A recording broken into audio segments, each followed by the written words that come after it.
Introduction. Ce sont des dérivés de substances de l'acide barbiturique, sont des dépresseurs du système nerveux central. Ils ont des effets sédatifs, anesthésiés, des anticonvulsants, myorelaxants et hypnotiques. En cas de l'insomnie et le stress et l'anxiété, leur usage a été largement remplacé par les benzodiazépines, car ils ont un index thérapeutique étroit, des interactions médicamenteuses, la toxicité élevée et risque d'abus parce qu'ils ont des effets toxicomanèges. Forte tolérance, dépendance physique et psychique majeure. Syndrome de sevrage, c'est arrêt brutal. La toxicocinétique, l'absorption. Absorption au niveau digestif, transport passif. Rapide, si l'estomac est vide ou associé à l'alcool. Mais en cas d'ingestion massive, est ralenti. Le Tmax rapide 4 heures chez l'enfant pour le phénobarbital. La distribution. Dans le sang, les barbituriques sont partiellement liés aux protéines plasmatiques, diffus dans tout l'organisme, avec tendance à se stocker dans le tissu nerveux et adipeux. Traverse la barrière placentaire et passe dans le lait. Classification des barbituriques selon le mode d'action. Le thiopental, le premier, le thiopental, délai d'action quelques secondes, classe barbiturique ultra rapide. 2. Barbiturique rapide, le sécobarbital et le pentobarbital, 1/2 heure jusqu'à 1 heure. 3.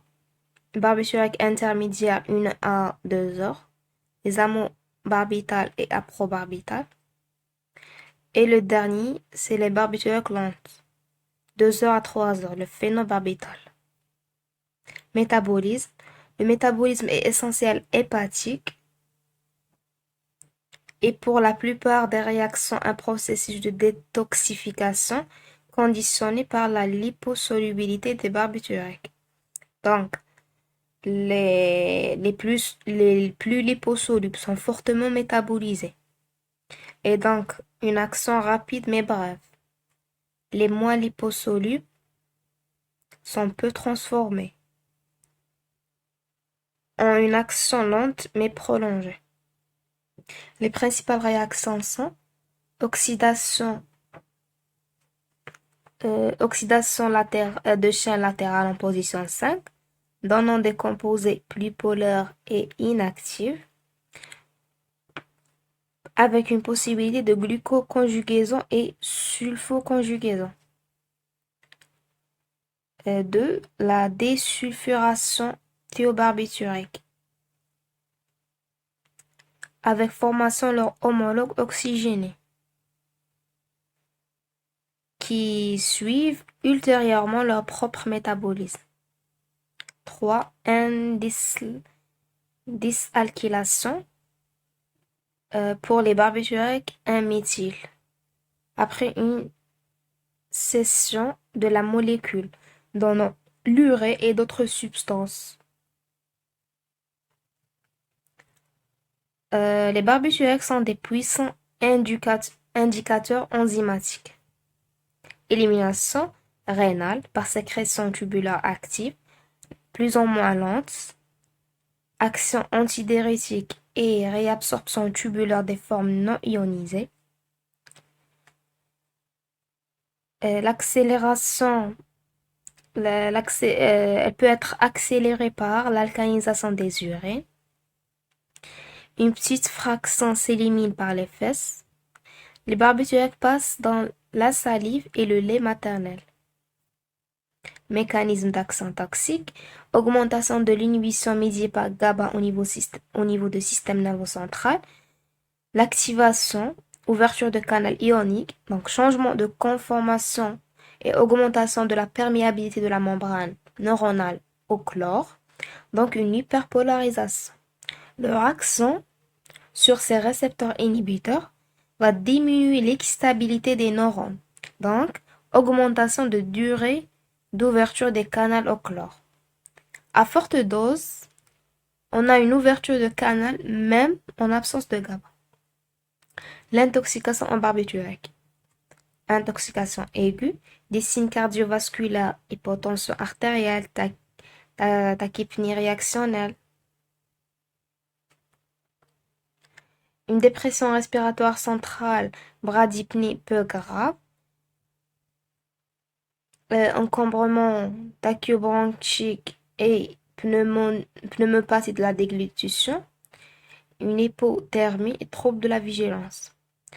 L'intoxication chronique, malgré la tolérance qui se développe, l'intoxication chronique peut donner lieu à des troubles de caractère de la vue et de la parole, maladresse des mouvements, troubles cutanéo-muqueux, digestifs, urinaires et circulatoires. Les traitements symptomatiques, assistante respiratoire avec un besoin oxygénothérapie, surveillance cardiovasculaire avec remplissage vasculaire, réchauffement progressif en cas d'hypothermie. Les complications secondaires sont prévenues par un nursing approprié, une héparinothérapie préventive et un antibiotique prévenant les infections respiratoires et urinaires. Traitement évacuateur, lavage gastrique et le charbon activé. Traitement épurateur, diurèse forcé alcalin, va accélérer l'élimination des barbituriques lents sous forme inchangée et l'épuration extra-rénale, dialyse péritonéale en cas de contre-indication de la diurèse forcée ou bien intoxication massive, barbiturémie supérieure à 400. L'analyse toxicologique, l'isolement, l'extraction directe par des solvants au milieu acide à partir de liquide gastrique, sang, les urines, prélèvements autopsiques. L'identification, on a une identification générale, identification générale, réaction de Paré avec ion métallique dans un milieu anhydrite et alcalin, et formation des complexes insolubles avec les métaux lourds. Les techniques différentielles par CCM, CGG, CLHP et spectrophotométrie dans l'UV et dans le IR et l'immunoessai. Le dosage par le CGG plus spectrophotométrie de masse avec étalonnage interne, le CLHP, les immunoessais et les spectrophotométries dans l'UV. Et je vous remercie.